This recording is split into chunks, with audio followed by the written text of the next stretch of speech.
Today on Crypto Win Rate, we're doing a step-by-step futures trading tutorial on Bitget. This video is for educational purposes only and is not financial advice.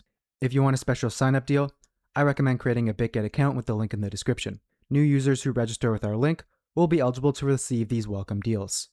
Now before we do any trading, we have to make sure we've deposited funds into the right account. So on the top right, let's click on this icon and then go to our assets. Here we can see I have 200 USDT. If we click on accounts, we can see this is in our spot account. We want the USDT in our futures account. So we're going to click on transfer, and then we're going to transfer from spot to USDT M futures. We are using the maximum amount and we're going to confirm. Now, if we just scroll down to transfer history, we can see our 200 USDT is now in our USDT M futures account. If you aren't sure how to deposit crypto into Bitget, we have previously made a video on this, so we'll go ahead and leave a link to it in this video's description.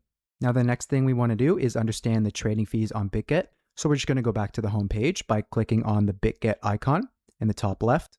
We then are going to scroll all the way down to the bottom, and under support, click on fee schedule.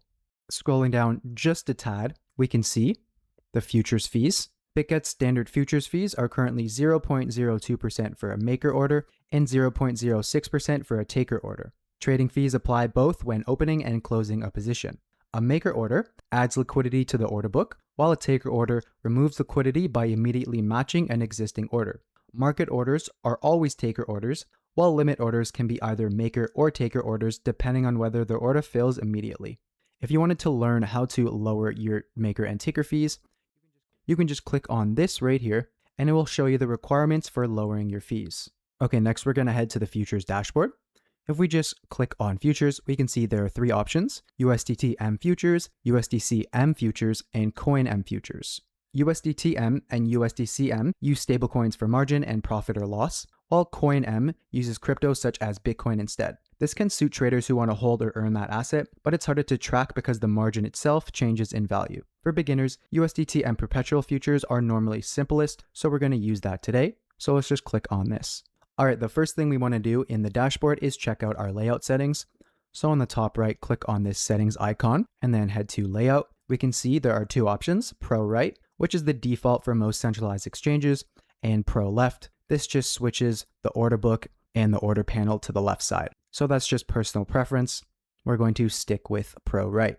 Next, we're going to choose our trading pair for this tutorial. So we're just going to hover over BTC USDT and this drop-down menu will appear. Bitget supports many futures markets, which we can search or organize using these categories here. For this tutorial though, we are just going to stick with BTC USDT. Just so you fully understand, BTC is the asset that's being tracked, while USDT values the position and settles our profit or loss. The perpetual contract we are trading has no expiry, but margin requirements, fees, and fundings can still apply. Next to the price of Bitcoin, we can see mark and index price. The index price estimates Bitcoin's broader spot market value, while the mark price is a smoother reference Bitcoin uses for unrealized P&L and liquidation, helping reduce the effect of brief price spikes. Now on the right side of the bar, we can see something that says funding rate and countdown. The funding rate is a small fee paid between traders to keep the futures price close to the spot price. If the rate is positive, long positions pay shorts, and if it's negative, shorts pay longs. So right now we can see it is slightly positive, so that would mean long positions would be paying shorts. Beside this is the countdown. The countdown shows you when the next funding payment happens. Most centralized exchanges use 8-hour blocks. If you're holding a position when the timer hits 0, you'll either pay or receive that funding fee depending on if the rate is negative or positive. Now in the middle of our dashboard, we have the trading view chart. The trading view chart helps us plan entries, exits, and risk levels. On the top left of the chart, we have the time frames. The time frames control how much activity each candle represents. Shorter time frames like the 5-minute or the 15-minute show recent movement and possible entries, while longer time frames like the hourly and the daily chart make the wider trend easier to see. On the left side of the chart, we have drawing tools. Drawing tools can help us mark trend lines, support, resistance, and price zones. Just beside the time frame selectors, we have indicators. Indicators such as moving averages, RSI, and MACD can help us study trend and momentum, while the chart settings can help us change the chart type, customize the candles, colors, and scales. Beside chart settings, there is an AI button. If you press this, this will give you a nice little outlook of the token you are trading. It'll give you key signals and information about key zones and indicators. Now at the bottom of the chart, we have trading volume. Each bar shows how much trading activity happens within each candle. On the top right of the chart, you can set price alerts. You can set up your alerts here. And beside alerts, we have something called split screen. This is where you can have multiple charts on your screen at once. So for example, if we click on dual split screen, we can see we now have 2 BTCs. We can use this feature to analyze Bitcoin on multiple timeframes. So I can keep this on the hourly, and on this, I can analyze the chart on the daily. We can also use this feature to compare tokens. So for example, ETH and Bitcoin. We're just going to keep it on one screen though for this tutorial. Now beside our trading view chart, we have something called the order book. The order book shows the current limit orders waiting to buy and sell. The green represents bids from buyers, while the red represents asks from sellers. The gap between the best bid and ask is the spread. A narrower spread and deeper book normally mean better liquidity and less price impact. Beside the order book, we have the market trades section. This shows the trades that have already been completed, including their price, order quantity, and time. Next, we're going to look at some important settings we want to review. So let's head back to the settings tab, go to preferences, and under delivery and perpetual, we can see a setting that says futures unit setting. This changes how we enter an order. Quantity shows the amount of BTC, cost shows how much of our own USDT margin we are committing, and value shows the full leverage position value. Using cost is usually the clearest for beginners because it connects directly to the balance we are risking, so make sure that your unit settings have cost on. Next, we have position mode. There are 2 options here, hedge mode and one-way mode. Hedge mode lets us hold separate long and short positions on the same contract at the same time, while one-way mode keeps one net position, so an order in the opposite direction reduces, closes, or reverses the existing position instead of creating a second one. One-way mode is simpler for beginners, so we're just going to stick with this. Now looking at the order panel, on the top right, there are 3 more important settings we have to look at. Clicking on isolated is our margin mode. Isolated margin keeps the margin for this position separate. The position can only draw on the funds assigned to it unless we add more margin, so one losing trade cannot automatically use the rest of our available futures balance. Cross margin, on the other hand, shares the available balance across positions, which can push liquidation farther away, but places more of the account at risk. For beginners, isolated is easier because the risk of each position is clearer and more contained, so we're going to use that. Now beside margin mode, we have our leverage. Leverage helps us control a larger position with less margin. For this tutorial, we are going to use 3x leverage. An example of this would be at 3x leverage, 100 USDT of margin controls roughly 300 USDT, magnifying both gains and losses. So we're going to confirm our leverage. And lastly, we have something that says S. This is asset mode. Asset mode decides which assets can count as margin for USDT and futures. Single asset mode uses only USDT, so the margin, P&L, and available balance are easier to follow in one currency, while multi-asset mode can use other supported coins after a risk haircut and works with cross margin, which adds changing collateral values and more account-wide risk. For beginners, single asset mode is a lot simpler and works more naturally with our isolated position, so this is what we're going to use. So we can just click exit, and now we have these 3 settings set. Next, we're going to go through all the different order types on Bitget. The first order type is a limit order. A limit order lets us choose the maximum price we're willing to pay when buying, or the minimum price we'll accept when selling. It gives us price control, but the order only fills if the market can match our chosen price. Right under limit order, we can see something that says BBO. BBO stands for best bid offer. This helps place your limit order around the best available price in the order book. Now under the TPSL box, there's something that says reduce only. Checking the reduce only box ensures a limit order can only reduce or close an existing position. It can't accidentally open a new position in the opposite direction. Beside that, we have something that says time in force, and there are 3 different options, GTC, FOK, or IOC. Time in force controls how long a limit order stays active. GTC remains until filled or canceled. IOC fills what is immediately available and cancels the rest of the order. And FOK fills everything immediately or cancels everything. GTC is simplest for beginners, so we're just going to leave that. Now our next order is a market order. A market order executes immediately at the best available prices. Traders use it when speed matters more than one exact price. The one caveat though is the fill can differ from the price shown during fast or illiquid markets. That is called slippage. Bitget uses price limit protection, but market orders still don't guarantee an exact price. We can also see there is a reduce only option for market orders as well. Now beside market order, there is a trigger order. A trigger order waits for our chosen price, then submits a market or limit order. It automates a future entry or exit. So we have two choices with the trigger order. First, the trigger price, and then limit or market. While using a market, the order is more likely to fill, but the price can vary. Limit execution gives price control, but may not fill. Choose based on whether execution or price control matters more for your position. So that's a trigger order. We can now show a post-only order. A post-only order makes sure a limit order enters the book as a maker order. If it would fill immediately, Bitget cancels it. This avoids the taker fee but can miss the trade. Next, we have a trailing stop order. A trailing stop follows a favorable move and triggers after a reversal by the callback percentage. It can protect gains while leaving room for the trend to continue. We'll show an example later. The final three orders are mainly for larger or more advanced trades. So next we have a scaled order. A scaled order spreads smaller orders between the lowest and the highest price. We choose how many orders and the total quantity of our order. Flat uses equal size for our order distribution. Ascending gets larger towards the higher prices, and descending larger towards the lower prices.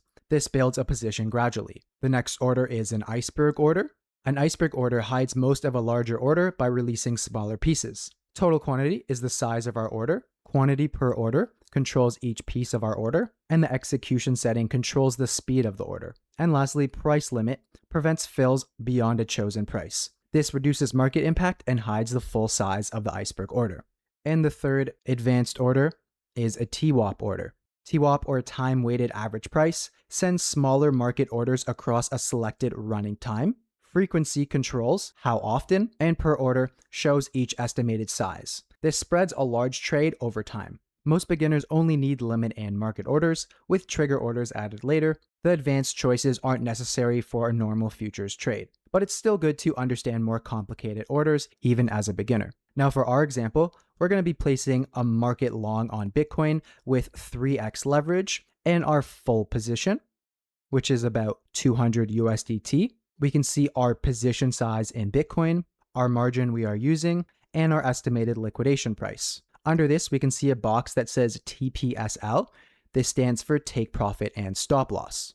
A take profit closes a profitable target, while a stop loss closes after the market moves against us. They help plan exits in advance and manage trades when we aren't watching. Bitget lets us set our take profit and stop loss in 4 different ways. First, we have by price. So this would select the exact Bitcoin price. Let's say I want to exit my position once Bitcoin hits 100,000. We can also set our exits by ROI percentage. This is the percentage return on our margin. So this takes into account our leverage. For example, if we put a 30% ROI for our take profit with our leverage, we would be up about 60 USDT with our trade, and that would put Bitcoin's price at around 68,732. We can also set our exit by change percentage. So let's say in my head, if Bitcoin is down 30% from its current price, I want to exit my position and cut my losses. We can see the losses that would put us at and the price of Bitcoin. And lastly, by P&L in USDT terms, if we have an idea of how much we are okay with losing or how much we want to make, we could set them in P&L USDT.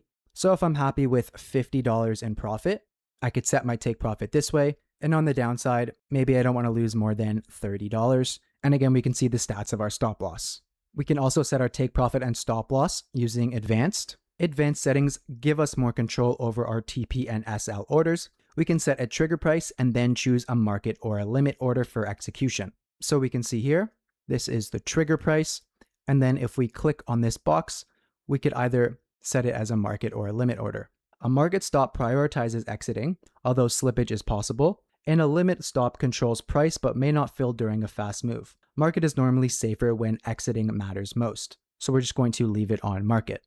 I like setting my take profit and stop losses with the actual price of the asset, so we're going to set our take profit at around 100,000 BTC and our stop loss around 50,000, and we can confirm this.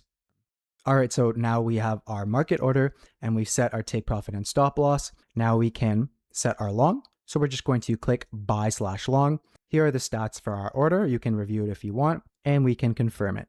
And we can see that our market order was filled. And now under positions, we have all the stats for our order. Here is where we can manage our position. Beside isolated long 3x, we can click on this button here. This is where we can edit our leverage, so we can increase it or reduce our leverage if we like. under margin, if we click on this button, we can increase or decrease our margin. Adding margin pushes the liquidation price farther away. Removing it does the opposite. Also, we see this button here that says added margin automatically. If this is on, it can pull in more available funds. Beginners should leave this off because it risks more of the account automatically. So we're going to turn this off. We can also close our order from here. We can choose the price and quantity of how much we want to close. We have a flash close option. This would exit our full position at market. Reverse closes the position and opens a position in the opposite direction. And we could also manage our existing take profit and stop loss orders here. If we could see under partial TP and SL, quantity, it says 2. If we click on this little icon, here is where we can modify our existing take profit and stop loss orders. So we see our stop loss. If we would click modify, we can change the stop loss price or the quantity. And we can also cancel our orders here by clicking on them individually or clicking cancel all. So we first added our take profit and stop loss before our order. Now I'll show you how to add one to an existing position. As we can see, our position is still open. So to add our take profit and stop loss, under TP and SL, we can just click on entire TP SL. And now we can set our take profit and stop loss. This time we're going to set it through ROI percentage. So I'll be happy with a 60% gain on my take profit, and I'll cut my losses if I'm down 40% on my trade. And we can confirm this. Now under entire TP and SL, we can see our orders. If we would click on this button here, again, we can modify our take profit and stop loss or cancel them by clicking on these trash bins and confirm. Next, I'm going to show you how to add a partial take profit and stop loss to your order. So again, under TP and SL, click on partial. Partial take profit and stop losses close only one part of your order. This lets traders take some profit or reduce some exposure gradually. So for this demonstration, I'll create 2 separate partial exits using different quantities and targets. So for my take profit, I could set my first one at around 100,000 with half of my open position. And for our stop loss, our first price could be around 55,000, again with half of our position, and then confirm. So now we've set a take profit and stop loss to close half of our open position. We can then click under take profit and stop loss, this button here, click continue to add, and we could set our second take profit and stop loss. For my second take profit, I want to let Bitcoin run a bit. So I'm okay to fully exit my position once Bitcoin hits 150,000, and we'll use the second half of our open order. On the downside, I want to fully cut my losses if Bitcoin would hit 45,000, and again using half of our position, and confirm. We can now see all 4 of our take profit and stop loss orders. Again, here's where we can modify them. We can cancel them individually or just click cancel all. Next, I'm going to show you how to add a trailing stop order to your position. So under TP and SL, click on trailing TP SL, and it will take us to this page. As we briefly explained before, a trailing stop loss is a moving exit that can give a profitable position room to continue while protecting part of the favorable move. For a long position, once it activates, it tracks the highest price reached. Its exit level can move upward as the price rises, but it does not move back down when the price falls. The trigger price controls when the trailing stop starts tracking. Before Bitcoin would reach our trigger price, the trailing stop is inactive. The callback rate is how far the price must reverse from the highest track price before the close is triggered. A smaller callback percentage reacts faster, while a larger one gives the trade more room but can give back more profit. For example, if we would use 90,000 BTC as a trigger price and 10% for our callback rate, the trailing stop would become active once Bitcoin reaches 90,000. If it then rises to 100,000, a 10% reversal would trigger the stop loss around 90,000. But if it reaches 110,000 first, the trigger level rises to around 100,000. Lastly, the quantity controls how much of the order we'd want to close. So let's say we want to close our full position, and we can confirm this order. Now under trailing stop TPSL, MMR SL, we can see there is one quantity. Clicking on this button here, this is where we can modify our trailing stop or cancel it by clicking cancel. The last order I want to show you how to add is an MMR stop loss. So again, under take profit and stop loss, click on MMR stop loss. MMR stands for maintenance margin ratio. As our position gets closer to our liquidation price, its MMR percentage rises. We can see right now our current MMR percentage is 1.38%.